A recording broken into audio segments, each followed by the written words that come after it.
So first and foremost, we will be starting with the topic of lambda functions in Python programming.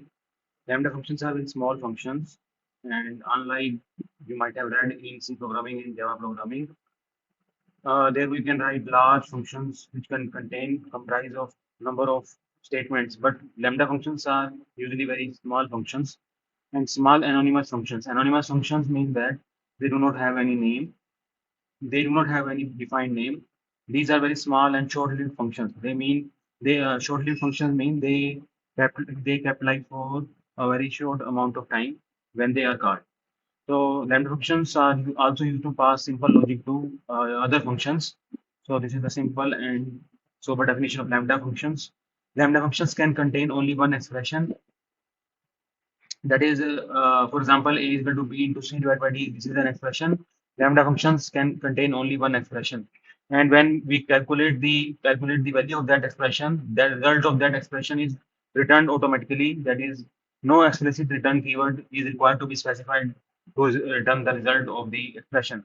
Unlike C and Java programming, for example, in C programming we write a main function int main. So function main should return zero. Sorry, the function main should return integer, but we have to also specify explicitly the keyword return if you want to return some integer from the main function.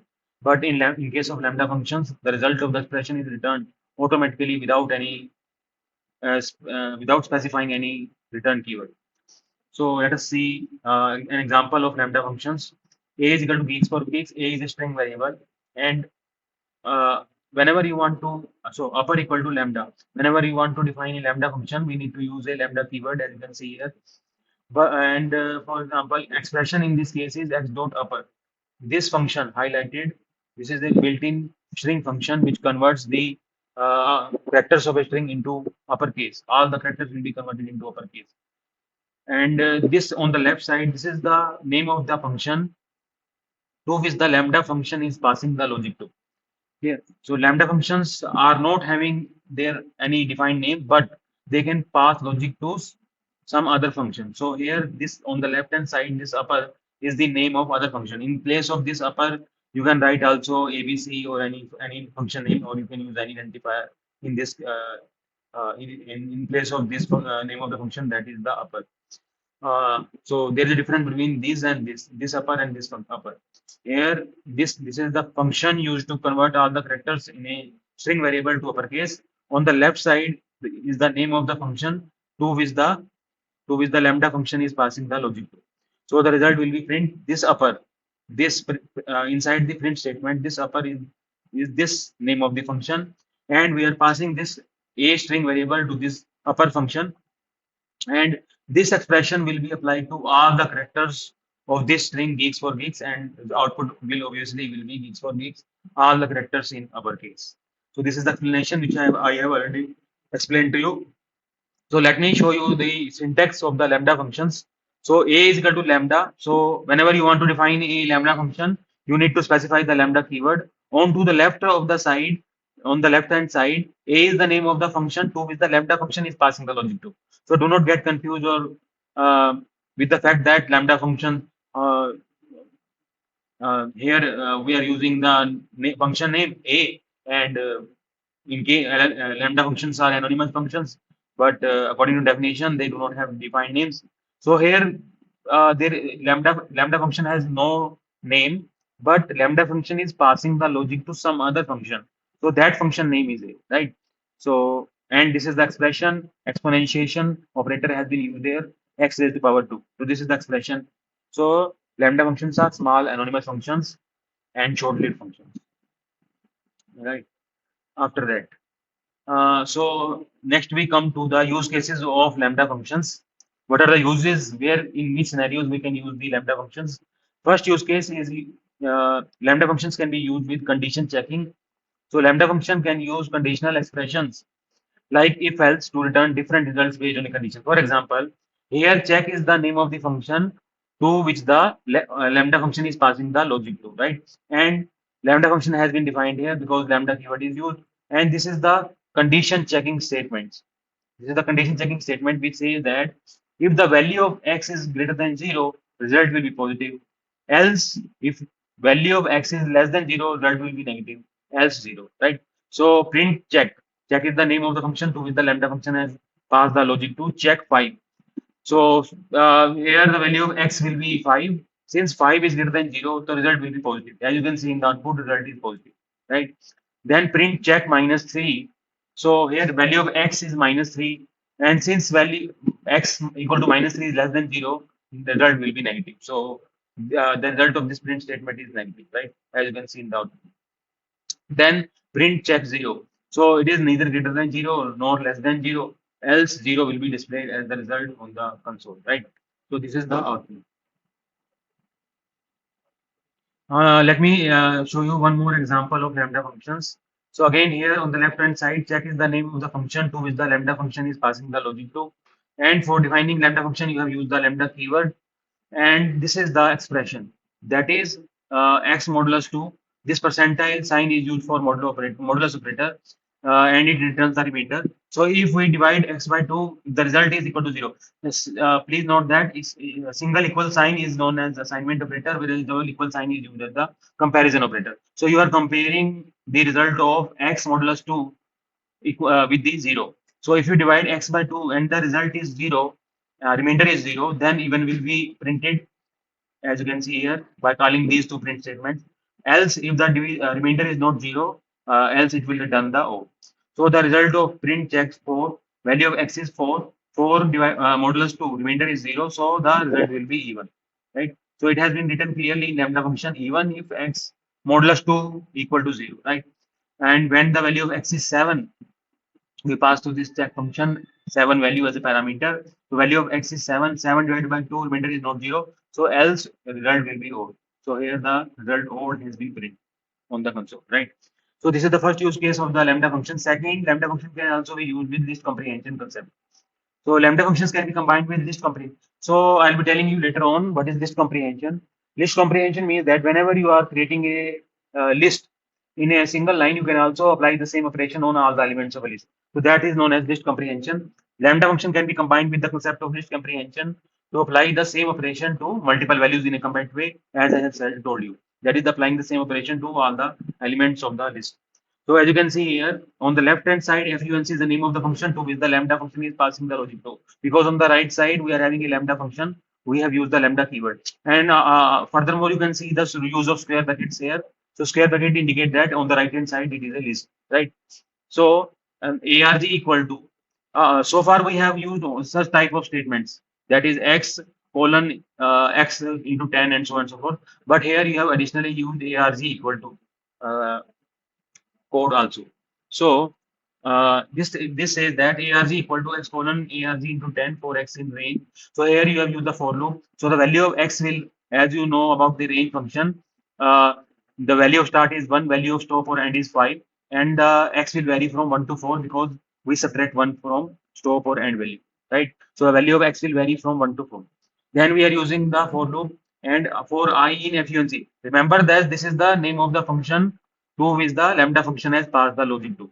And in place of I, you can use any identifier.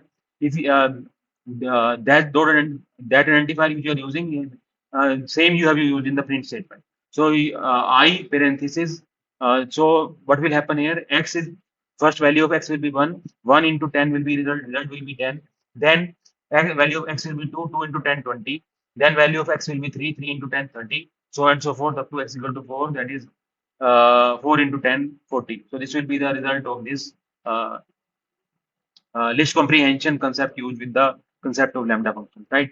Lambda third use is lambda function can also be used to return multiple results. So this is very simple.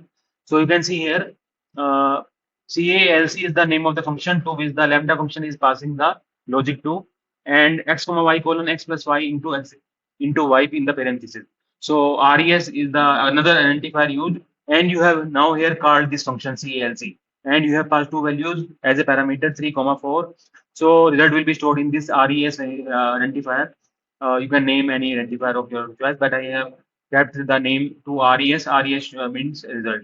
So here two results will be returned by the use of lambda function. That is, first of all, x plus y means 3 plus 4 7.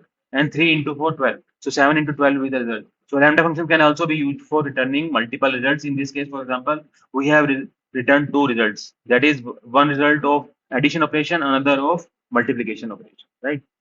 Now, very important concept as far as your MT and ET is concerned. There are three types of built-in functions that you can use with the lambda functions. These names are filter method, map method, and you can say function also, filter function, map function, and reduce function. We will be considering these functions one by one. First of all, the filter function. Filter function, you should remember the definition of each of these three functions. So let us define first of all the filter function. Filter function uses a lambda expression one more thing. All these three functions, filter, map, and reduce, are only applicable to list, right? So filter function uses a lambda expression to select the elements from a list. So as you can see, these three functions are applicable to list only. So filter function uses a lambda expression to select elements from a list that satisfy a given condition, such as keeping only even numbers. For example, C is here a list. How have you identified that C is a list? Because square bracket has been used on the right hand side. C equal to square bracket. The six integers have been stored here. So C is a list of integers. The all six integers values are 1, 2, 3, 4, 5, 6. Right. Then E1 is the name of the function. 2 is the lambda. Again, the lambda function is passing the logic to. In this case, additionally, we have used the filter function. So what will it do? As the name speaks itself, as the name signifies, filter means that it will select some of the elements of the list, although it can select all the elements of the list also, but usually it selects the portion of the all the elements of the list. So for example, lambda keyword you have used, so it indicates the use of lambda function. X colon x modulus 2 equal to 0 comma c. So this list c has been passed to this filter function here, as you can see. So print list even. So event is the name of the function, right? So what will the result? First of all, value of x will be 1. As you can see, it is applicable to this C. So value of x will be 1. 1 modulus 2 is not equal to 0. So it will not be selected. Then 2, value of x will be 2. 2 modulus 2 is equal to 0. So 2 will be selected. So first result in the form of a list, first element in the list will be 2. Then 3 value of x will be 3. 3 modulus 2 is also not equal to 0. 3 is not selected. Then 4 modulus 2 is equal to 0. 4 is selected. Again 5 modulus 2 is not equal to 0. It is not selected. 6 modulus 2 is 0. It is selected. The elements will be 2, 4, 2, 4, 6. But here you have also passed the you have used the list constructor or list function so that all the list these elements returned can be in the form of the list. So square brackets have been shown in the output. Three elements are there, 2 comma 4 comma 6, and this is the corresponding output. So that's why the name filter. It filters, it extracts some of the elements of a list, right? So this is all about filter. The next function is known as map function. Map function in, and this is also applicable to list. So in this case, map function applies a lambda expression to each element of a list, and in this case returns a new list with the transform value. So the number of elements which are already present in the original list, the number of elements in the list will not change in the output, as in unlike in case of filter function where the only the portion of the elements of the list were selected. In this case, A is a list of integers. Values of the elements are 1, 2, 3, 4, and double is the name of the function to which the lambda function is passing the logic to. And here you have used the map function. So the values of the yeah, focus on this transformed values. Transformed values means the values of the elements of the list will be transformed or get changed. Transform means change. So x colon x into t x into 2 comma a. So we have passed this a as a second parameter to the first parameter, the lambda function. Second parameter is the list which we have passed to the map function, right? So what will happen here? List double. So first of all, value of x will be 1. 1 into 2, 2. Second element is 2. 2 into 2 is 4. Third element is 3. 3 into 2 is 6. Fourth element is 4. 4 into 2 is 8. So 2, 4, 6, 8 will be the result. But using again the list constructor or this list function, we have converted the output in the form of a list, right? So in this manner, the map function applies.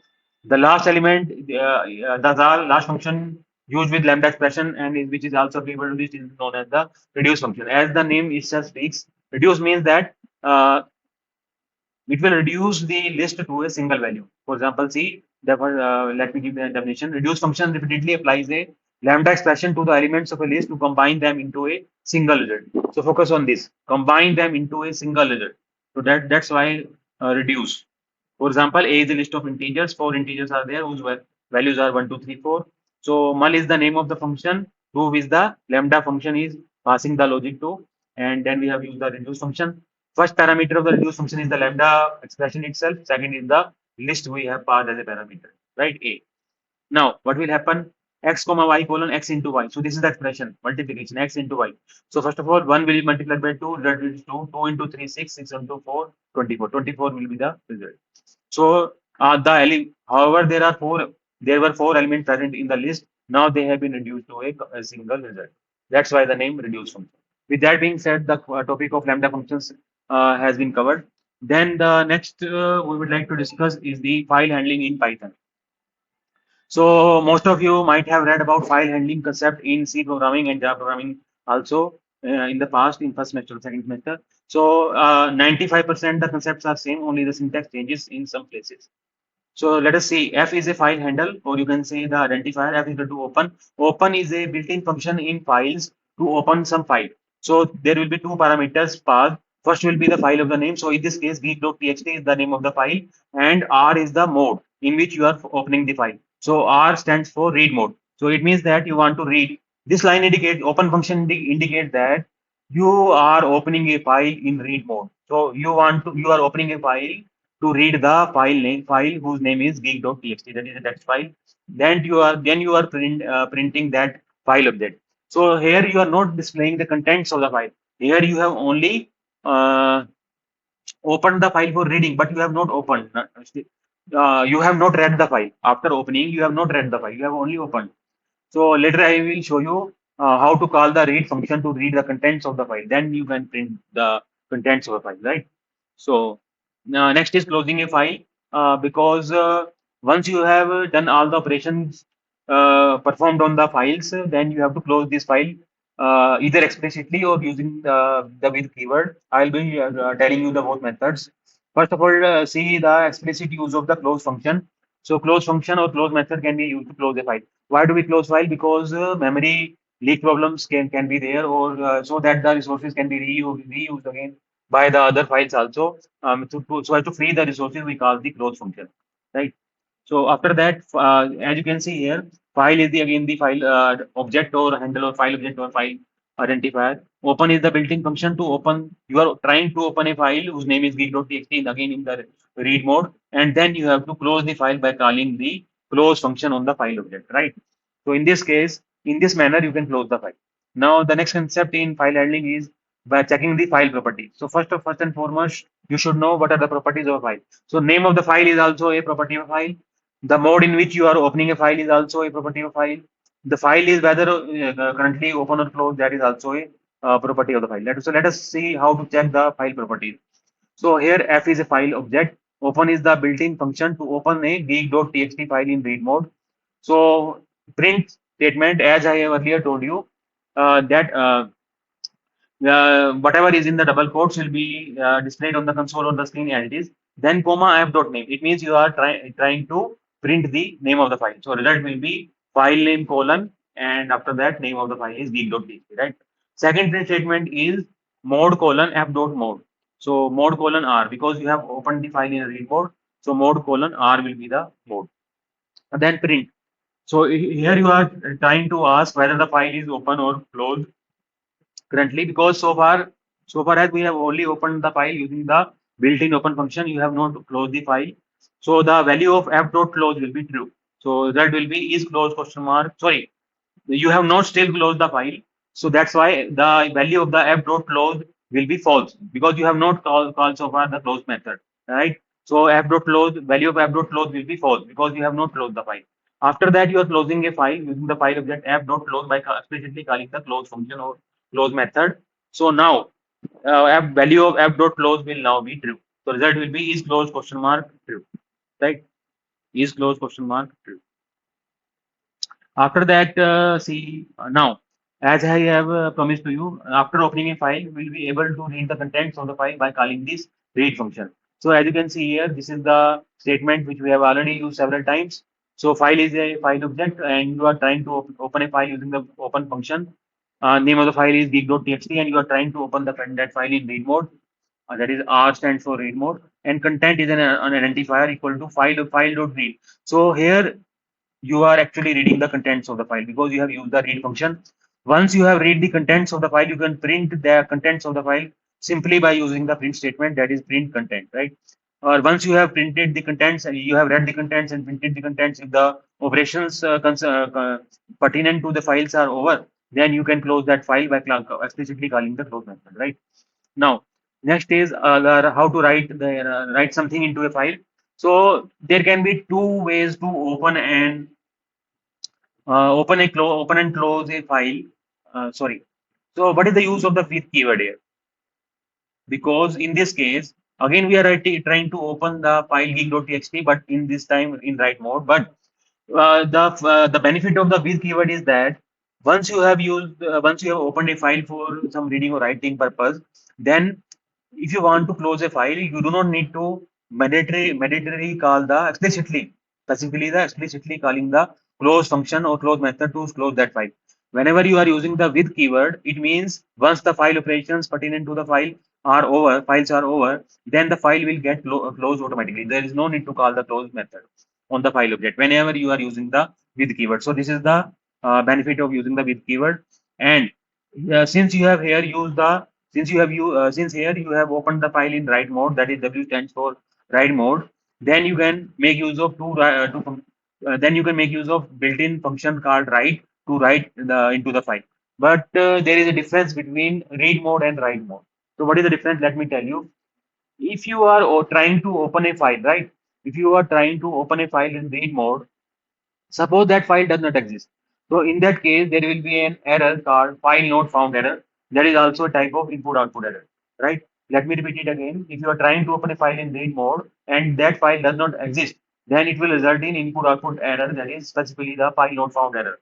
But when you are trying to open a file in write mode, in that case, if the file does not exist, that file will be created, new file will be created automatically. So this is the difference between read and write mode.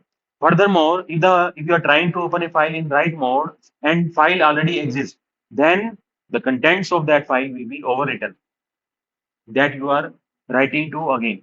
So for example, here you are trying to open a file named geek.txt in write mode. If this file already exists and there are some contents into this geek.txt file, these contents, hello Python and find handling is with Python. This will be overwritten to that file, right? So in write mode, if the file does not exist, new file will be created. If the file already exists, contents will be overwritten, right? And on the console after that, it will be printed file written successfully, right? The use of with keyword I have already told you, that is you do not need to call explicitly the you do not need to call the explicitly the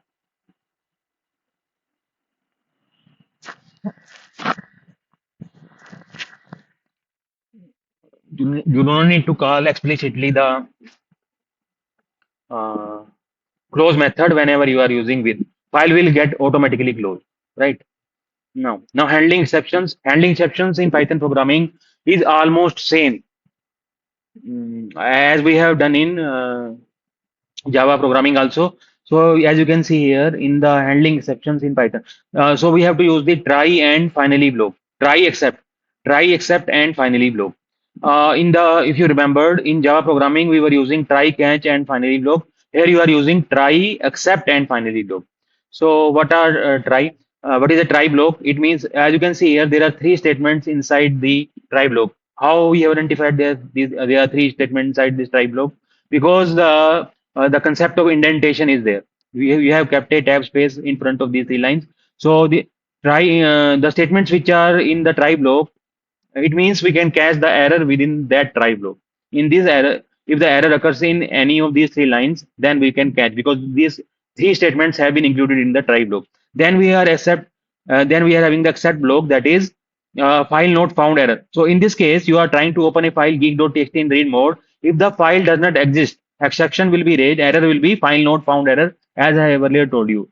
So that we can print with you using this print statement. And finally, block you already remembered whether there is a error in try block or not. Finally, block will definitely get called, and finally the file will be closed deterministically, absolutely by calling the close method. So finally, block will always be called whether there occurs any exception or error within the try block or not, right? Regardless of that. Now, I have so far as I have shown you only two modes. One is the read mode and other is the write mode. But there are also some other modes. Let me give the description of all these modes. First mode we have already used, that is the R mode, used for read only. Earlier I have told you, if the file does not exist and you are trying to open a file that does not exist, file not found error will be there. That is a type of IO error, that is input output error, right? R plus means there is a plus, there is something plus. So plus stands for you are trying to open a file in read plus write mode. So you are reading and writing. You are trying to open a file in read as well as write mode. What it is mean? It means that you can read into the you can read the content from the file and write into the file also. It means, so if the file does not exist, it will result in an input output error, specifically the file not found error if the file does not exist. But as I earlier told you, in W mode, write only mode, if the file does not exist, new file will be created. If the file already exists, the content will be overwritten. Again, W plus. So W plus means you are trying to open a file in read as well as write mode. But what is the difference between R plus and W plus? Both In both cases you are trying to open a file in read and write mode. Difference again same, that is, if the file does not exist, new file will be created in W plus mode. If the file exists, the content will be overwritten in W plus mode, right? Then comes the A mode. A means, as the term indicates, A means append only mode. You can add the content or data to the end of the file. Append means adding the data to the end of the file. So if the file does not exist, in this case, the file will be created automatically, right? Then comes the A plus mode. A plus means read and append. Pointer will be at the end because you are going to append some content into the at the end of the file. Now, I will not be telling the remaining modes because there is only a small difference. Earlier, we were trying to open the file in English text or in simple text format. But when the character B is concatenated with all these modes, B means binary file. It means you are trying to open a binary file. The remaining facts will get remain same. Right. So we are done with. Now I have earlier told you all these concepts. So now let us see the how to read from a file. This read function I have already told you, but there is a concept, there is a fact that you need to know.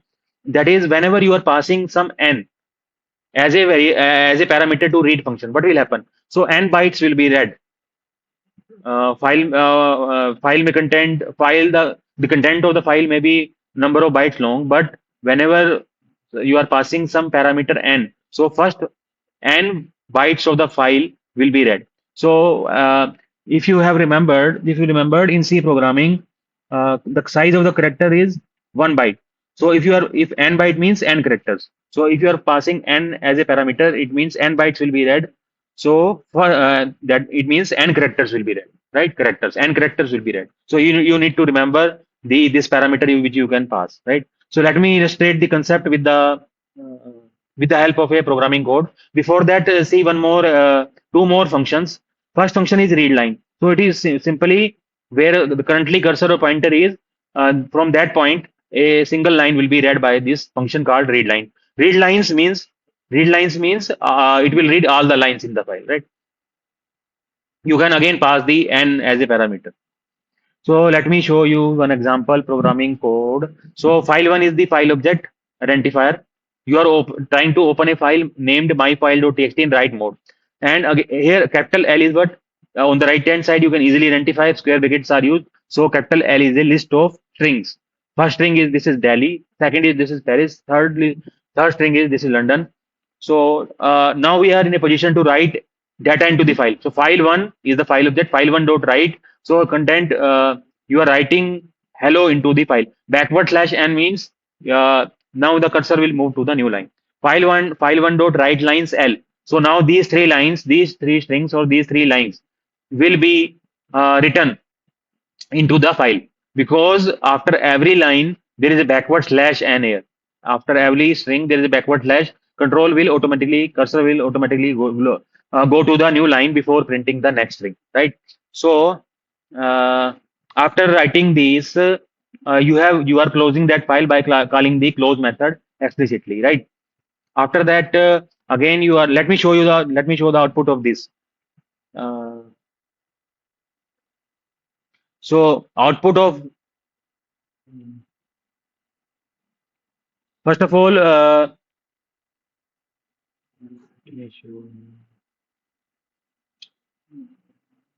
okay. So far as what has been written into the myfile.txt, first of all, we have written the word hello. Then we go to new line. Then new next line will be this is Delhi. Line will be this is Paris, and this is London. So you need to remember these four lines because these are related to the forthcoming code. So the contents of the file are so far are hello, this is Delhi, this is Paris, this is London, right? Now see, now you are trying to open a file, same file in read mode, read as well as write mode, and now we'll be reading the contents of that file which we have currently written. What were the contents of the file? Hello, this is Delhi, this is Paris, this is London. So file one dot read. So as I have earlier told you, for reading the contents of the file, we have the read function. Then you are printing, it means you are printing the contents of the file. So what will be the output? Output will be, first of all, this print statement output of the read function is so this is the output. Output of the output, this is the output. Output of the read function is, after that, you have printed what? After that, you have printed file one dot read. That is hello. This is Delhi. This is London. Paris. This is London. So this is the result. As you can see, this is the result. Right now. Now next we are calling the, as you can see here, we are calling the. Let me. Next is file one dot seek. So this is another very important built-in function related to file handling. Seek means you are moving the cursor to specific location. But since you have path here 0 as a parameter to seek function, it means the cursor is being moved to the zeroth byte. Zeroth byte means to the beginning of the file. So now the what will where will be the cursor before the hello line? Because the first line was hello, so the cursor will be moved to the zeroth byte, that is beginning of the file. The first line was hello, so cursor will be placed before the hello line, right? Now from that you are reading a single line, file one dot read line. So the line that is hello will be read and it will be printed. As you can see, this is the output. Output of the read line is only hello, the first line, right? After that, see, after that, read line we have done. Now again, file 1.60 cursor has been moved to the zeroth byte, and then what will be printed? Output of read 9 function is, because it is the print statement, it is in the whatever is in the double quotes will be printed as it is on the console. Now you have passed some value n, as I have earlier told you. This is, you are now trying to read n number of bytes, and one byte is size of one character is one byte. So n characters will be read. So what will be the first n characters? First n characters. First line was hello. Then second line was this is Delhi, right? So first nine characters will be read. First nine characters will be read. So what will be the output? See here. Let me show you. Output of read nine function is H is one character, E2, L3, L4, O5. Then space. Then comes space. Then six, six. Then the new line. New line is also considered a character. So 6 plus 1, 7.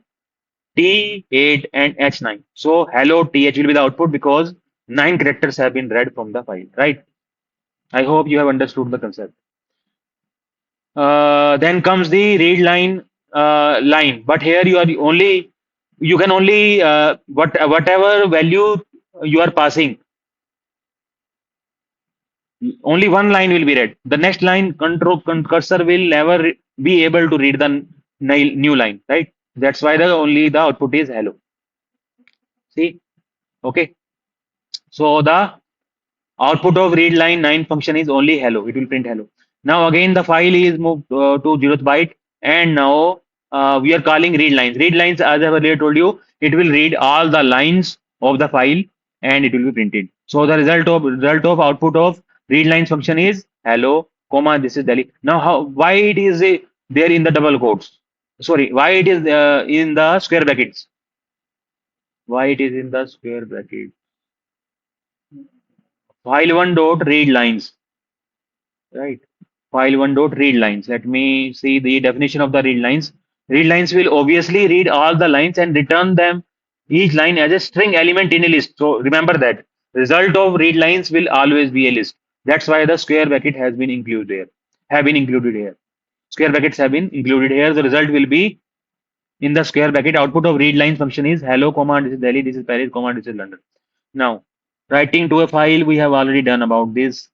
I have already told you concept will not get changed.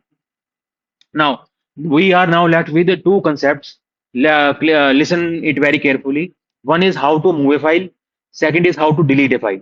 Right. So first of all, we'll be focusing or showing some limelight on first concept, that is how to move a file.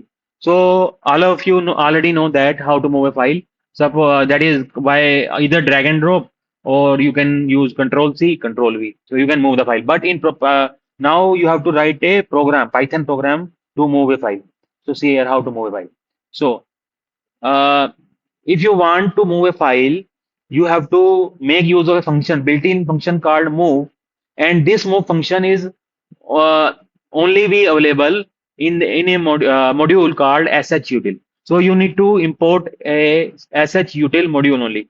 So importing modules is also a part of your syllabus of MTE and as well as ETE. So uh, so shutil, you are importing a module. So for example, in Java programming, you might have read there are two types of modules. Sorry, there are two types of packages. One is user-defined package or programmer-defined package, and one is built-in packages. So you might have used import statements in Java programming. So using the import statements, we are importing the uh, built-in uh, built-in packages. Built-in packages. Why we need to import the built-in packages in Java programming using import statement? Because there are some functions available. We can make use of those. Make use of those functions. And in Java programming, there are also user-defined packages.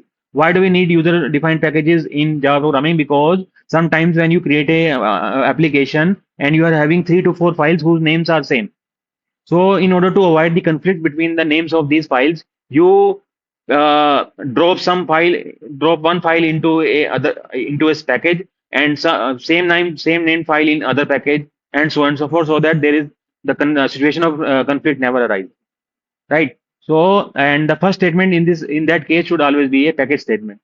Similarly, in C programming, you might have read printf and scanf function will never work if you are not including a preprocessor directive or header file called stdio.h, handled input output header file.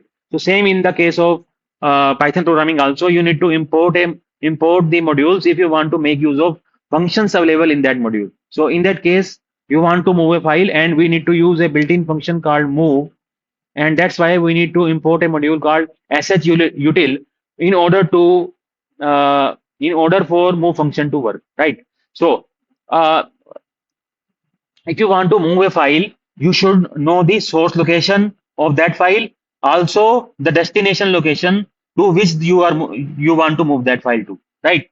So the source here, source identifier is the path given by you where from where you want to copy a file, right? So here the name of the file which you want to move is test4.txt, right? This is the name of the file you want to move from this source path, and the destination path where you want to move this file is this path d colon /pycharm project slash gfg. This is the destination path where you want to move that file. Now, simply dest is a identifier equal to, now we are using this module name shutil.move, and move is the name of the function by which you can move the file from source path to destination path.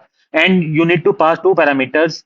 First parameter should be the source path. The second parameter should be the destination path, right? And what will be the DST? DST will be the path of the destination along with the name of the file. So DST will contain now d colon /pycharm project slash gfg slash test slash g slash test4.txt. That is the complete path of the destination, right? So the file will be automatically moved from this source path to destination path. Clear? Now, as I have told you, the other concept we are going to discuss in as far as files are concerned is how to delete a file. Again, if you want to delete a file, you should know the location of that file. So here you have used a location identifier, that is where the file is residing. So the location of the file should be given or the should be known to you in order to delete a file. In this case, we'll be first making use of two functions. One is join and one is remove. Remove function is used to delete a file, and join means you want to join some paths. There are two paths, or you can say there is a one path, location of the file which you want to move, and then the name of the file. Both paths will be joined by using the join function. So as you can see here, we are importing a module called OS module or operating system module in the first statement, and name of the file is file equal to file1.txt. This file you want to delete, and the location of this file is this given in this highlighted portion, right? Now, path equal to, now we are using the name of this module os.path.join.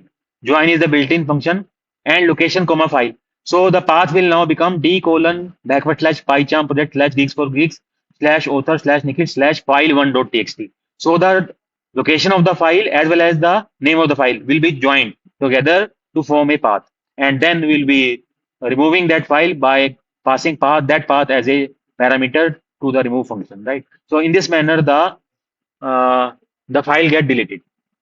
So the concepts of lambda functions as well as file handling, uh, we are done with these two concepts.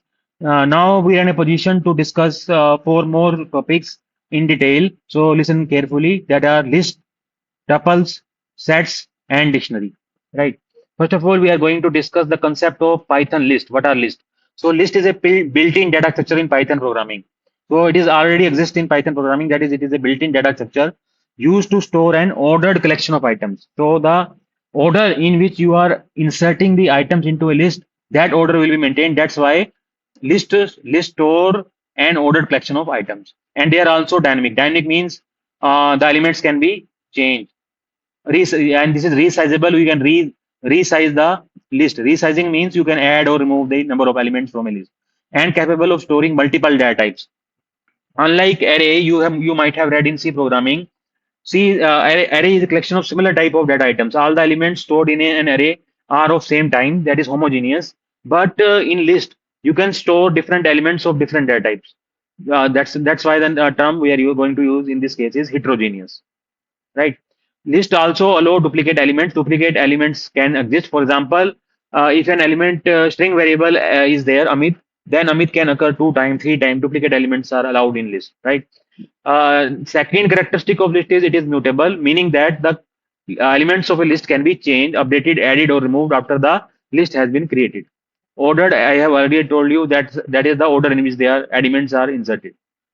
Index based means you can access the elements of a list by using their index or position. You already know in programming terms, indexing start from zero. So heterogeneous, as I have earlier told you, list can store elements of different data types. Unlike array is a collection of similar type of data items. If you are storing some integers, only integers will get stored in array. But in a single list, you can store elements of different data types like Amit, 1, 20, okay, true, false, boolean data type, and different data types items can be there in a list.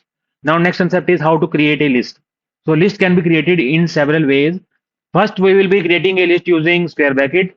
Second, we'll be creating a list using list constructor or list function, right? So first method is a very straightforward method for creating a list, that is using the square brackets. So here A is a list of integers. You can see because square brackets are used. So quickly we have identified A is a list of integers, right? Now B is a list of strings. C is a list of mixed type of data items, that is heterogeneous type of. One is integer, hello is string, 3.14 is float, true is boolean. Both because mixed data types are allowed in mixed data type elements are allowed in a list. So whenever you are trying to print A, B, C, they will be printed as it is, that is in the form of list, right? Second method through which you can create a list is using the list constructor or list function, right? So let us see this. A list can also be created by passing an iterable. Iterable means you can pass the tuple, string, or list to the list constructor, and output will be a list, right? For example, A is equal to list. So here you are using list constructor or list function. So 1, 2, 3 are integer. Apple is a string variable. 4.5 is float because list can contain elements of different data types. Print A. So the result will be in the form of a list, square bracket. Output will be 1, 2, 3, Apple, and 4.5. Second, again you are using the list function or list constructor to create a list with only but Please remember that. Students often get confused or commit mistakes. Whenever you are using a list function or list constructor to create a list where you are passing only a single string. For example, in this case, GFG is a string. And when you are printing that list, print B, in that case, all the characters will be printed separately. For example, first character in single quote G, comma, second F, comma G. So you have to remember. Still, square brackets may be there to indicate a list, but the characters of the string will be separated. Why? Separated with commas, right? You have to remember. Next is creating list with repeated elements. So as I have already told you, duplicate elements are allowed. So A is equal to 2 into 5. It means 2 will occur 5 times. B is equal to 0 into 7. 0 will occur 7 times. Yeah, as you can see the result in the output, right? Now, internal representation of list. Python list stores reference to objects, not the actual values directly. So you have to remember uh, Python programming list concept of list in Python programming references to objects, not the actual values directly. So the list keeps memory addresses of objects like integer, strings, or boolean. Actual objects exist separately in memory. Modifying a mutable object inside a list changes the original object because lists are mutable. Reassigning an immutable object creates a new object instead of changing the old one. See, this is the concept of indexing, which you can use to access the elements of a list. For example, print A will print the entire list. Print A0. It means the indexing start from at the 0th position. We are having the value 10. So 10 will be the result, right? Then A1. It means at one index 20 is there. So 20 will be the output. Then A2, 0, 1, 2, 2 at the position 2 in programming terms. The string variable is there, value is GFG, so that will be the result, right? So concept of indexing or positioning can be used to access the elements of a list. Then how to access the elements of a list? As I have earlier told you, by using the concept of indexing or position.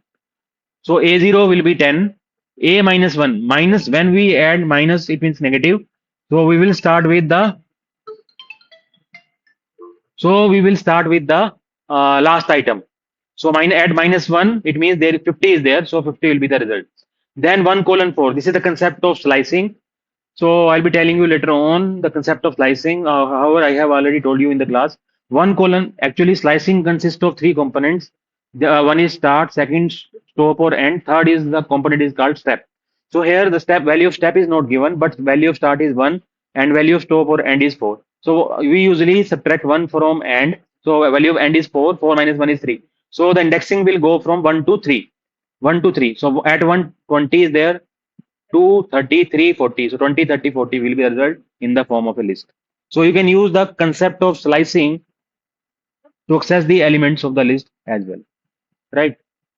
Now, how to add the elements into a list? There are predefined built-in functions available in Python programming through which we can add the elements into a list. First method or function is called the append method, that is used to add an element at the end of the list. Extend means sometimes append will only add at the end of the list only a single element. But extend with the help of the extend function, multiple elements can be added to the end of the list. So extend function is used to add multiple elements at the end of the list. Third function is called insert, that will add an element at some index or position. So if you want to add some element at some position or index, you have to make use of built-in function called insert. Last function is called the clear. It will clear all the items. It will remove all the elements from a list, right? So let us see all these functions in action. A is an empty list. Empty list because there is no element present in this list. Then we are calling a built-in function append. So as I have said, append function will add an element at the end of the list. So A is an empty list. So value 10 will be appended at the end of the list. So after result will be after append 10 colon, you are printing the list A. So result will be in the square bracket 10. So this is the result. After append 10 colon within the square bracket, we have added a single element 10. Right. Now we have seen append in action. Now see next insert function. So insert function says that you can add an element some index. So a dot insert. It means you are adding at 0 index. that is at the starting, you are adding an element 5. So earlier within the list, the only element 10 was present. Now 5 will be added at the beginning, because at the this is first parameter is the index at which you are inserting an element, and at second parameter is the value of that element which you are inserting. So earlier element value 10 was there, then at starting 5 will be there. So result will be after insert 0 comma 5 colon 5 comma 10 will be there. So after insert 0 comma 5, 5 comma 10 will be the output in the form of a list, right? So this is the use of insert function. Let us discuss the extend. So with the extend function, as I have told you, multiple elements can be added into a list, right? So inserted into a list. Earlier the list contained 5 comma 10. Now after 5 comma 10, you are trying to insert 15, 20, and 15 elements by using the extend function. So after extend, the result will be 5 comma 10 comma 15 comma 20 comma 25. As you can see here, 5 comma 10 comma 15 comma 20 comma 25. Clear. Now we are left with only one function called clear. So clear will clear all the elements. It will remove all the elements from a list. So that will be after clear the empty list. So as you can see, after clear we are only having the empty list. Now next concept is how to update the elements into a list. Clear. How to change the values of the elements of a list. So you can again use or make use of indexing or position mechanism. For example, A is a list of integers. Five integers are there: 10, 20, 30, 40. And at index 1, A1, A1 20 is there. Now we are changing 20 to 25. So A1 equal to 25 will replace the value 20 with 25 in the original list A. So result will be 10 comma 25 instead of 10 comma 20. So 10 comma 25 comma 30 comma 40 comma 50. Next concept is the how to remove the elements from a list. So again, there are three built-in functions to remove the elements from a list. First function is known as the remove function. It will remove the first occurrence of an element, because list can contain duplicate elements. For example, 25 is an element in a list, and that is occurring 3 to 4 times. So only the remove function will delete or remove the only the first occurrence of that value 25, right? Then comes the pop function. Pop function removes the element at specific index. That is, whenever you pass some index to the pop function, the element which is present at that index will be removed. If you are not passing any index to the pop function, then last element will be removed. Clear? This is the definition of the pop function. If you are not passing any index, last element of the list will be removed. Now, DEL is not a function. It is because there are no parentheses included in DEL. So that's why DEL is not a function. DEL is a statement to delete an element at again at a specified index. So let us see all these functions for removing elements from a list in action. So A is a list of integers. There are 5 integers present whose element values are 10, 20, 30, 40, 50. So A dot remove 30. So the value 30 will be removed from this list A. So remaining list will be 10, 20, 40, 50. So this is the result. 10, 20, 40, 50. 30 has been removed by calling the remove 30 statement. After that, popped underscore val. This is an identifier. You can use the name of the identifier of your own choice. Only we are returning some value into this variable. So a dot pop. A is the name of the list. A is the list dot pop, and we have passed the index 1. So at index 1, 20 is there. Earlier 30 was removed. Now 20 will be removed. So remaining element will be 10, 40, 50 only. So after pop 1, 10, 40, 50. After pop 1, 10, 40, 50. Now the last, that is the DEL statement, and note the function. So DEL statement A0, that is you are now deleting the element at index 0. At index 0 you are only element present is 10. So 20, 30 was removed earlier. 10 is now removed. The final list will be 40, 50. As you can see, final list is 40, 50 after executing the DEL statement. Now, the next concept, as far as lists are concerned, is how to iterate over the elements of a list. How can we navigate from one element to the another element within a list? List can be iterated using loops, allowing operations to be performed on each element. As you can see here, A is a list of strings. There are 3 strings present in list A: apple, banana, cherry. And then we are using the for loop for item in A, print item. Right. So first of all, first item is apple, it will be printed. Second, banana, and third, cherry. Right. Now the last concept in list is nested list. Nested means list one list can be included. Sorry, there are two more concepts are remaining. Nested list means that list within a list, right? For example, nested if statement is there, that is if inside another if.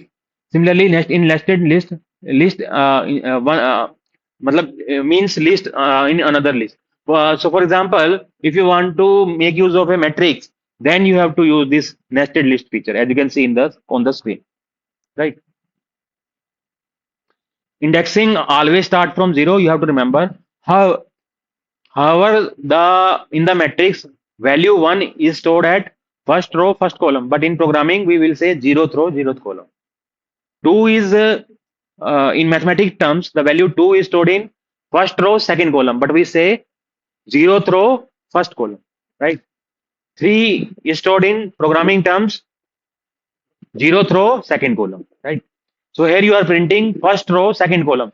First row, it means this row, first row, second column, that is 6. So output will be 6. This 6. Right? I hope you have understood the concept and you have already read in C programming as well, the concept of matrices. Now the next concept is list comprehension. List comprehension means, as I have earlier told you in the concept of lambda expressions also, list comprehension means in a single line you are creating a list and you are applying some same operation on all the elements of a list. So that is known as the concept of list comprehension. So list comprehension provides a concise way to create list in a single line of code. It is commonly used to apply an operation or condition to elements of an iterable such as list, tuple, or range. So here you can see what is square. Square is a list. How you have identified, because on the right side square brackets are used. So x, this is an exponentiation operator, double asterisk or double multiplication. This is known as exponentiation, that is power. X raised to power 2. So for x in range, so value of x will vary from what? 1 to 5. So first of all, value of x will be 1. 1 raised to power 1 square is 1. Then value of x will be 2. 2 square is 4. Value of x will be 3. 3 square is 9. Then value of x will be 4. 4 square is 16. So as you can see the result in the output. So print squares will be the result 1, 4, 9, 16 and 25. So we are done with the concept of list. Next concept is known as tuples. Tuples. So in the examination, midterm examination, MTE or ET, if the easy to easy question comes, then the easiest question can be set like this. That is, what are the difference between list and tuple? What are the difference between tuples and sets, list and sets or dictionary, right? So you should know the definition of each of these very firmly, right? So tuple is an immutable. Tuple is an immutable. Immutable means once the tuple has been created by us, it cannot be it cannot be modified, replaced. The elements cannot be modified, replaced, or removed. So the tuple is immutable. Unlike list, list is mutable because elements can be modified, added, replaced, etc. Right? So list is mutable. Tuple is immutable. Tuple is immutable means once tuple is created, it cannot be modified. So tuple is an immutable ordered collection of elements. Tuples are similar to list, but unlike list, they cannot be changed once they have been created. Tuples can hold elements of different data types, that is heterogeneous again, like list. These are ordered, heterogeneous, and immutable. Now first is how to create a tuple. We can create a tuple by placing all the elements inside the parenthesis. In list, we were creating a list using square bracket, but tuples can be created using parenthesis. Let parenthesis, right parenthesis separated by commas. Tuple can have any number of items. As you can see, TUP is an empty tuple because there is no element present within the parenthesis. So when you are printing it, this TUP tuple, only empty parenthesis will be the result. Now, see this second example. TUP is equal to geeks, comma 4. So TUP is a tuple of strings because parenthesis has been used there. Print TUP will print simply this tuple within the parenthesis, that is geeks, comma 4. Li is equal to li is a list. How you have identified, because square brackets have been used. Now this list can be converted into tuple by using the tuple function, right? So here in this print statement, you are basically converting this li list as a parameter. So you are converting list li to tuple, right? So result will now be 1, 2, 3, 4, 5, 6 in the parenthesis because However, the li was a list, but you have now converted this list li into tuple. That's why the result is in parentheses. Now tup is equal to tuple geeks. So you have to remember whenever you are applying the tuple function to a single string and whenever you are printing that tuple tup, all the characters of that string will be separated by commas in the output. So as you can see in the output, g comma e comma k comma s. Students often commit mistakes here in the exam. So you have to remember this. Now creating a tuple with mixed data types, as I have said, tuple can contain elements of different mixed data types. As you can see, 5 is integer, welcome is string, 7.5 is floating value, true is boolean, 1, 2, comma 2, comma 3 is a list, key, comma value is a string. So tuple is also a heterogeneous collection of items like list. Now we'll be performing some basic operation on tuples. First operation is how to access the elements of a tuple. So we can access the elements of a tuple by using the indexing and slicing, similar to how we have used that concept in list also. So here tup tuple geeks. So print tup 0. So print tup 0. What will be the output? At 0 index we are having only g. So z will be the output. G is the output. You can see in the output. See clear? After that, we are making use of slicing. 1 comma 4 is slicing. 1 comma 4 is concept of slicing. So as I have said earlier, slicing has three components. Start. Second component is called start or sorry. First component is start. Second component is called stop or end. Third is called step. So here all these three are optional, meaning you can use them or not use them.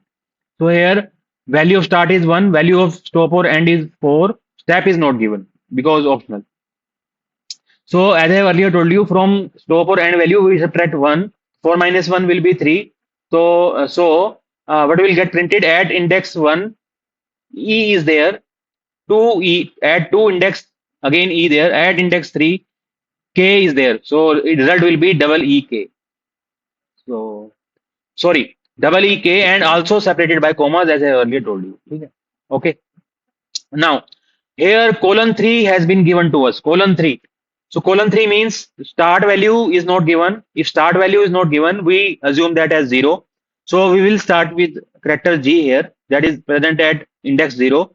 And stop and value has been given as 3. So 3 minus 1, 2. So we will start from 0, go up to 2. So Z comma E comma E. So Z comma E will be the output. Now, next is the concept is known as tuple unpacking. So here you can see tup is a tuple of strings. Simple. Three strings are there. Geeks, 4 geeks. Now you are using the unpacking. How to unpack? So unpacking is done like that. A comma B comma C equal to tup. So value of A will become geeks. Value of B becomes 4. Value of C will become geeks. So this is known as tuple unpacking. So result will be geeks for geeks. Right. Now, next concept is concatenation of tuples. Concatenation of tuples means two tuples can be combined with each other. So, how to do that? We can do that using the plus operator simply. So, you can read at your own, but I will telling you only the code. So, TP1 is a tuple because parenthesis has been used on the right hand side. It consists of 4 integers 0, 1, 2, 3. TUP2 is a tuple of string, and you are concatenating both TUP1 and TUP2 using the plus operator. So, result will be what will be the result? Geeks, sorry, 0, comma 1, comma 2, comma 3, comma geeks for geeks. So that will be the result. So as you can see, concatenate tuple is 0, comma 1, comma 2, comma 3, comma geeks, comma 4, comma geeks in the parenthesis. That will be the result. Now we come to slicing of a tuple. Slicing a tuple means, as I have earlier told you, there are three components: start, colon, stop or end, colon, step. These three are components. So 0, this is the 0th index or 0th position. 1, 2, 3. You already know. Negative value means this last character will be at -1, then -2, E is at -3, this minus at -4, Z at -5, R at -6. So you have to remember this for if you want to understand the concept of slicing, right? Now, TUP is equal to tuple. So TUP 1 colon. So at index 0, value of start is 1 and value of end is not given. Stop or end is not given. So we have to go till end. When value of end is not given, we have to go up to the end. Clear? So start is 1. It means at index 0, G is there. At index 1, E is there. So we will start start from here. K, S, F, R, G, E, K, S. As you can see here, this is the result which I have told you. Clear? Now, second, colon minus 1. Here, start is not given, stop is not also not given, step is given minus 1. Step is given as minus 1. So at minus 1, S is there, and we will go up to starting because the starting value has not been given. So step is given minus 1, and is also not given. So when start is not given, we will go up to the start. Stop or end is not given, we go to the end, but step is minus 1. It means we will start from minus 1, that is S. So S comma result will be S comma K comma E comma Z up to this and so on and so forth. So as you can see, S comma K comma E comma and so on and so forth. This is the entire result. Right. Now last statement, print 4 colon 9. So value of start is 4, value of stop or end is 9. So we subtract 1 from 9, 9 minus 1, 8. So we go 4 to 8, 4 to 8, 0, 1, 2, 3, 4. So S at 4, S comma F comma R comma S comma F comma R comma G. So we go from 4 to 8, right? So this is the output. Now how to delete a tuple?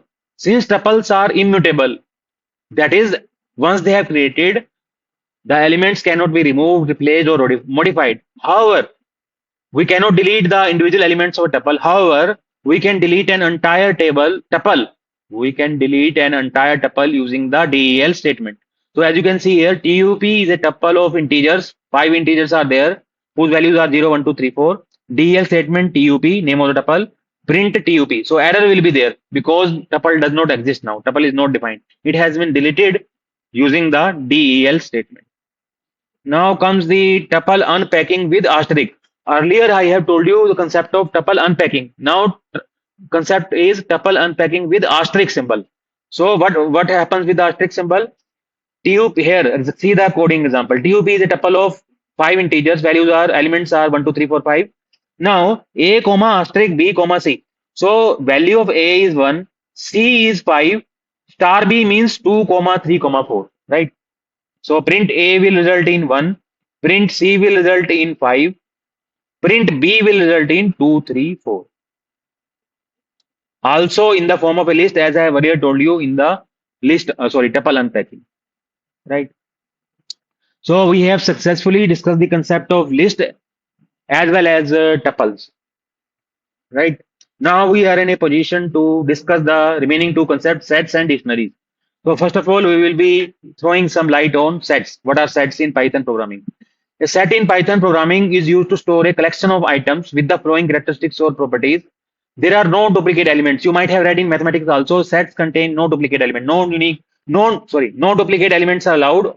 All the elements within a set should be unique, are unique.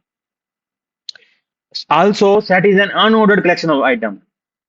It means that the order in which you have inserted the elements into a set when you have defined a set, some set, when you are going to print that set, the elements will not be in the same order when you are printing on the console because set is an unordered collection of items.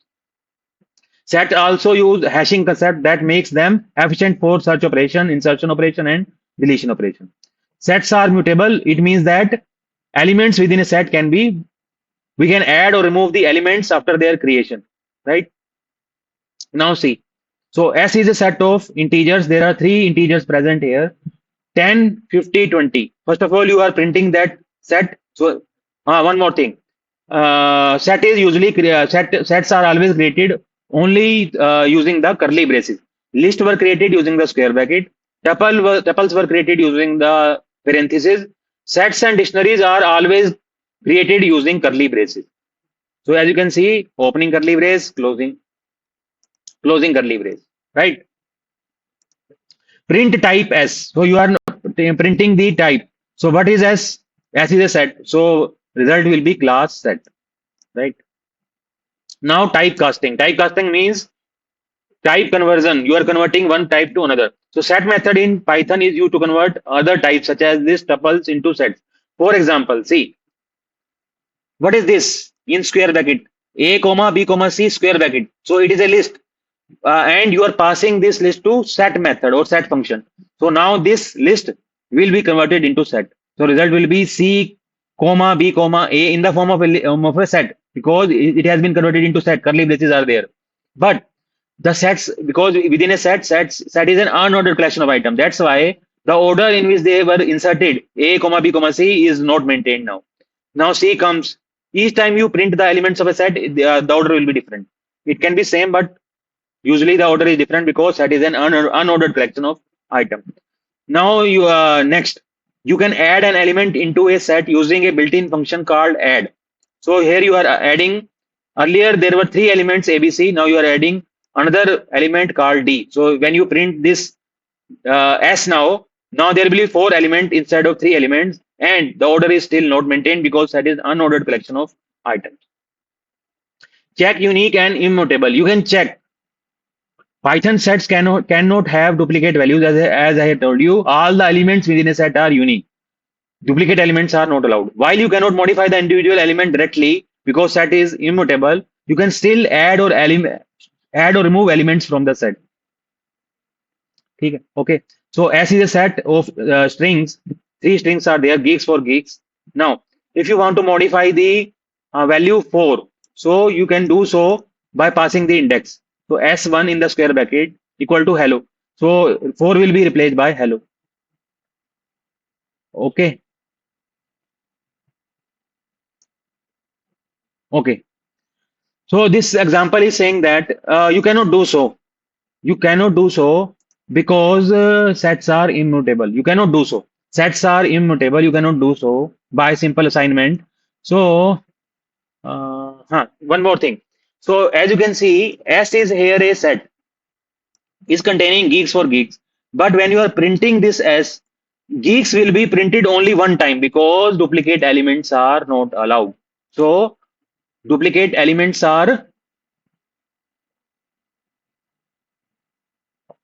not allowed. Duplicate elements are not allowed. So geeks will be printed only using this print statement. Geeks will be printed only one time. That's why the third geeks is not printed here. One more thing, when you are trying to change using simple assignment operator equal sign, because sets are immutable, this error will be displayed. That is type error, saying that set object does not support item assignment. Assignment is not supported. That's why you cannot modify because sets are immutable. Right now, set can also contain elements of different data type. It means it is a heterogeneous collection of data items. As I have earlier told you, frozen set means that once you have inserted some elements into a set, the elements cannot be changed. Clear? So here you can add or remove the elements from a set because it is a simple set. But when you are creating a frozen set, you cannot change the elements from a set because they are freed. As the term itself speaks, frozen set, the elements cannot be removed. Added. No element can be inserted or removed. Clear? So whenever you want to create a frozen set, you have to use the keyword frozen set. Syntax you can see yourself. Whenever you want to create a frozen set, you have to pass a list square bracket, right? Now we are in a position to discuss the built-in methods which are available in Python programming to support sets. So as I have earlier told you, if you want to add some element into a set, you can make use of add built-in function, right? So as originally contained three elements A, B, and C. Now you have inserted another element D.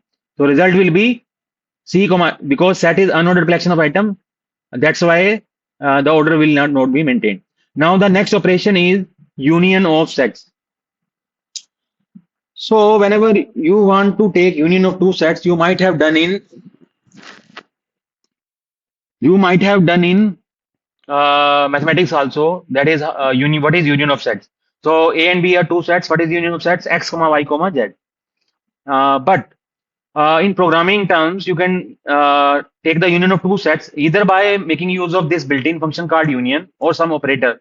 I'll be telling you operator later on if I am having enough time. However, I have explained in the class itself. So A is a set, B is a set. So A dot union B, union is a built-in function. So we will obtain the union of two sets. So X comma Y comma Z. But set is unordered collection. That's why first Z comes, then Y comma X. Order can change each time. One more thing, you have taken the result into another set called U. So you are printing set U. And furthermore, Y is also printed only one time because duplicate elements are not allowed. All the elements are unique within a set. Then comes intersection. You know what is intersection? Clear? You can take the intersection of two sets by making use of intersection built-in function, right? That is common. What are the common elements between two sets? Then difference of sets. Now see, A minus B. This is not difference. A minus B means the elements which are present in set A and not in B. B minus A is the elements which are present in set B and not in A, right? So A minus B is different from B minus A. So A minus B, when you want to compute A minus B, then you will call A dot difference B. Whenever you want to calculate B minus A, then you will call B dot difference A, right? If you want to remove all the elements from a set, you can call the clear method. Remember that unlike in list and tuple, when the list and tuples are empty, so the printed result is empty square bracket and empty parenthesis. But when the set is empty, the output will be only set keyword and then empty parenthesis. You have to remember because students often commit mistakes here. Now the operations for sets. Well, first operation is key in S. It will check that whether that particular key is present in S or not. If the key is present, then it will return true, otherwise false. Key not in S. If the key is not present in set S, it will return true, otherwise false. S1 double equal to S2. If the set S1 and S2 contain the same elements, then it will return true. If the elements in set N1 and set 2 are not same, then it will return true. That is S1 is not equal to S2. S1 less than equal to S2 means S1 is a subset of S2. So let me explain this. There are two operations actually. One is subset. There are three operations: subset, proper subset, and superset.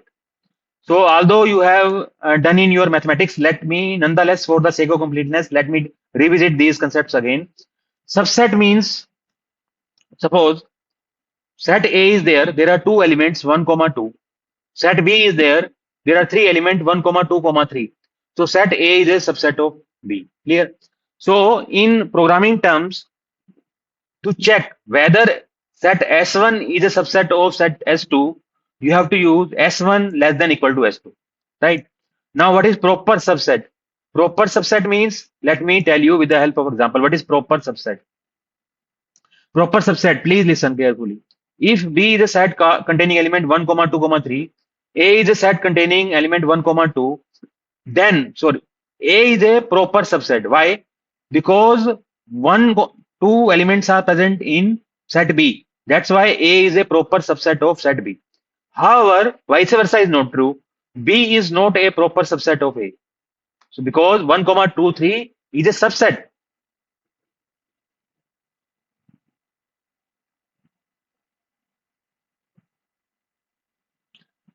But not a proper subset. And what is a superset? Suppose set A is 1 comma 2, B is 1 2 3 4. So this B is a superset of A. So in programming terms, you have to use less than equal to for subset, less than for proper subset, and greater than equal for superset, right? Remaining you can read it at own. As I have told you earlier, if you want to compute union of two sets, you can make use of union function. Otherwise, you can also make use of this operator. This is known as pipe operator. It is available on your keyboard. So union of two sets can be calculated using union built-in function, as well as you can make use of this operator as well, that is known as pipe operator. Both will return the union of two sets, right? Similarly, intersection can be computed with the built-in function intersection, or you can also make use of this operator called ampersand operator to compute the intersection of two sets. Okay. Subtraction, I have earlier told you, for subtraction you have to use the minus or the difference, or the you can make use of built-in function difference. Clear? Now, uh, there is one more operator. Please focus, called symmetric difference. Symmetric difference of two sets. Symmetric difference of two sets. Let me explain first of all the definition of symmetric difference. Symmetric difference means symmetric difference of two sets mean the elements which are either in A or in B but not in both. So this is the definition of symmetric difference. Let me repeat it again. Symmetric difference of two sets means two sets A and B means the elements which are either in set A or in B but not in both, right? So for that, the built-in function is symmetric underscore difference. So if you want to compute symmetric difference of two sets, so you have to call A dot symmetric underscore difference within the parenthesis B. If you want to use operator instead of built-in function symmetric underscore difference, the operator used for computing the symmetric difference is this tilt operator. That is the cap symbol. This is also available on the keyboard. So this operator also returns the same result, that is the symmetric difference. So we are done with the concept of list, tuples, and sets. The last is dictionary. So these topics were very important. That's why we are discussing firstly these topics. Like, clear? So Python dictionary is also a built-in data structure that stores information in the form of key value pairs. So information in dictionary is stored in the form of key value pair. So while keys must be unique and immutable. So keys must be unique and immutable. Keys cannot be changed. Immutable. Keys are immutable. They cannot be changed, and they must also be unique. So duplicate keys are not allowed. But values can be of any data type. Values can be mutable. You can change the values. Value or immutable. You cannot change. So it is your choice. Values can be. You can change the values also. So let us jump to the example. So here data is a dictionary because how we have identified that data is a dictionary because curly braces we are using. Furthermore, we are using key value pair. Name is the key, colon, Jack is the value, age is the key, 22 is the value. So output print data dictionary will be printed. Now how to create a dictionary? Dictionary can be created again like list. First method is a straightforward method that is using an identifier. So A is a list. So A is equal to curly brace. 1 is the key, colon, geeks is the value. 2, comma 2 is the key. 4 is the value, comma 3 is the key, and geeks is the value. Clear? So print A. So this is the straightforward way to create a dictionary. Second method is to use the dict function or the dict constructor, you can say. So you pass here a tuple. Remember that whenever you are creating a dictionary using the dict function, we do not have to use the colon sign like here.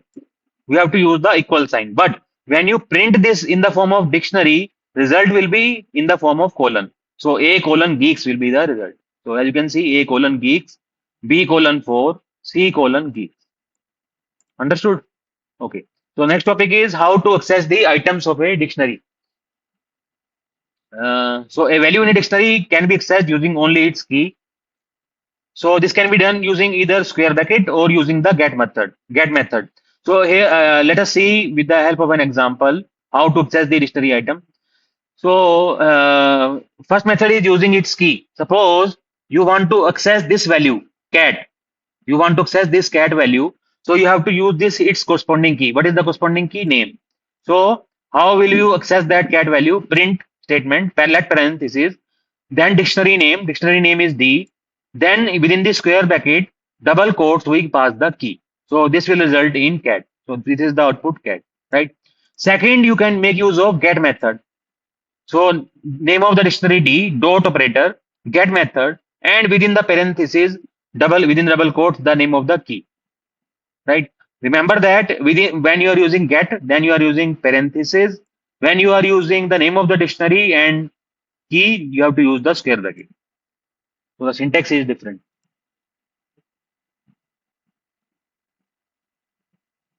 Next is how we can add an item. Whenever you are talking about an item, it means we are talking about both key and as well as value, key value pair. So how to add a item and how to update the item within a dictionary. Suppose D is a dictionary. One is key, value is geeks. Two is key, value is four. Three is key, geeks is value. So you can update the value of a key. Sorry, sorry. Here you are adding a with the assignment operator, with the assignment statement, you are adding a new key value pair. So the name of the dictionary is D. Age is the new key equal to 22 is the new value. So the fourth key value pair will be added, that is age colon 22. Clear? So age colon 22, as you can see here, age colon 22. Now, how to modify? So when you want to update some value associated with some key, how you can modify? First of all, you have to use the name of the dictionary, that is D. Within the square bracket, you have to pass the key. So this one is the key and not the index. Remember, one is the key. So corresponding value was geeks, but now this value will be replaced by Python dict. So now the updated dictionary will be one colon Python dict because it has been modified using this statement, and the new key value pair, that is age colon 22, has been added. So in this manner you can add and update items into the dictionary. Now we come to how to remove the items from a dictionary. Again, there are some built-in functions. del is a statement, pop, clear and pop items are the functions to delete or remove an item, remove items from a dictionary. So first of all, let us discuss their meaning. Del statement removes an item using its key. Pop method or pop function remove the item with the given key and return its value. Clear will remove all the items from the dictionary. Pop item will remove and return. So this is a difference between pop and pop item. Pop function only remove, but pop item remove as well as return the last inserted key value pair. So see here, D is a dictionary. One is key, geeks is value. Two is key, four value. Three is key, geeks value. Age is the key, corresponding value is 22. So first of all, you are making use of del statement. Then you are specifying the dictionary name D, and within the square bracket you are passing the key. What is the key? Age.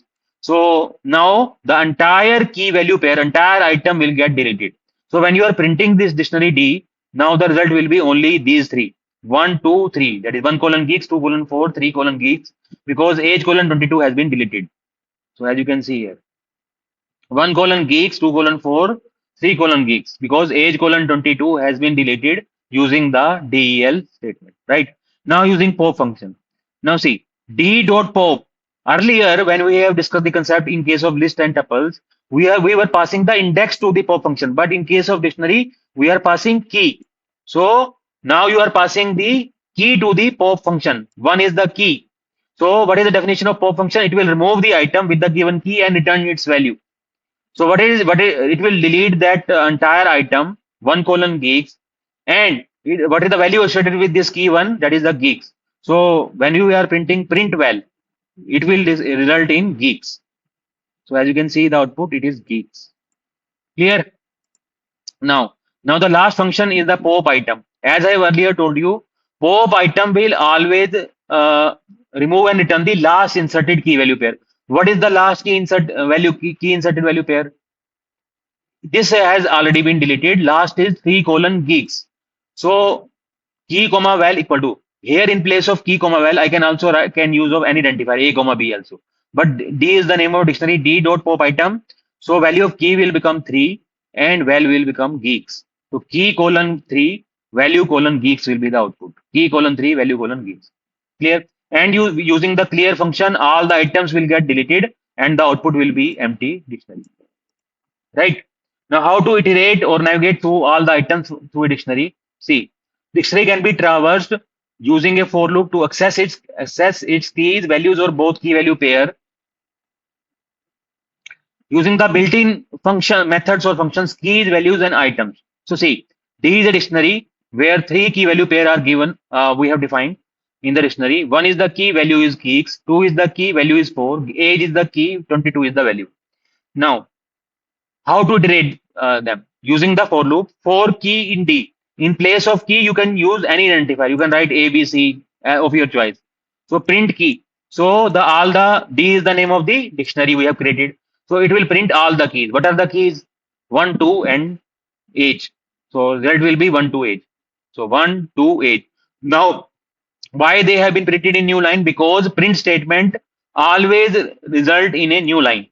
If you want to keep all the those keys in a single line, then you have to use a end marker as I have explained in the class.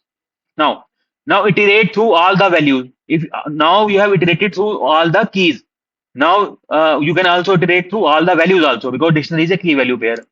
So you have to make use of values function for that. So for value, again value is an identifier. You can use any identifier A, B, C, your of your choice.